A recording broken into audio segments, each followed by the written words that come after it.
Hey guys, my name is Matt. I'm here posting my discussion board on bereavement counseling as well as the elderlyhood population. Overall, in this stage of life, the elderly tend to reflect on their life and to see if their life is filled with contentment and enjoyment. This oftentimes could lead to life satisfaction. However, unfortunately, there are external factors that can impact life satisfaction. As the older the individual gets, the more prone they are to have a decline in their physical capabilities to involve their daily routines or even have an emotional decline that can diminish their chances of committing to their daily routine obligations. These can have a huge impact on the elderly's population, as oftentimes these individuals feel like that's the only thing they have.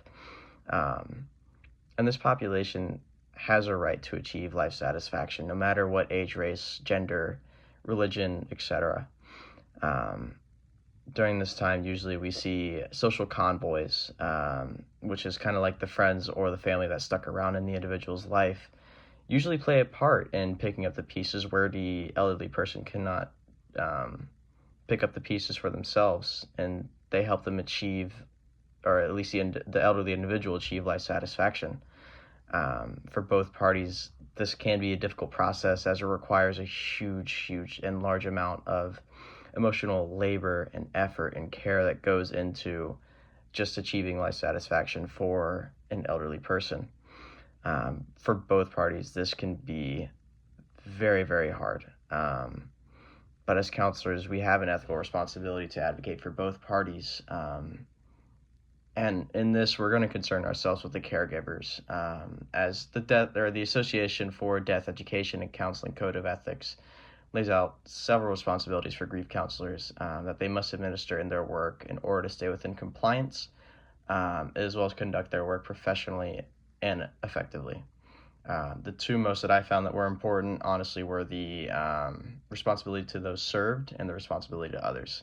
The reason why I chose the responsibility to those served, it essentially lays out that you need to gain consent from any legal guardian before administering your work. As someone who works in social work right now, I understand gaining written consent from a legal guardian is substantial to doing anything in your job. If you don't have a signature or anything written from a legal guardian saying you can do services, you cannot do work, period. Furthermore, you should also discuss what services that you are going to be implementing during this grief counseling.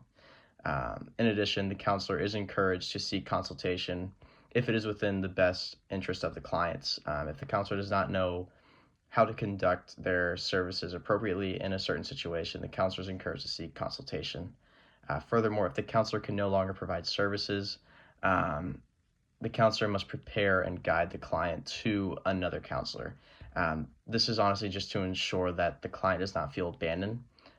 If your counselor just woke up someday and left you, you would probably feel like you did something wrong. We don't want to do that to our future clients someday. And then the next one that I had was the responsibility to others. This one I also chose because it's kind of a part of my job as well as a social worker. Basically, it lays out that first and foremost, we cannot be soliciting any of our services to people who do not want our services. We cannot be actively seeking that out. We should have individuals come to us in the event of grief counseling. Furthermore, we should be cooperating with any professionals who have treated the client previously, such as psychiatrists or doctors or PCPs, as understanding and learning what the client needs in this moment is crucial, and some of these professionals could have better knowledge that we may not have. Furthermore, it has us take part in collaborative work whenever we are inside the hospital setting.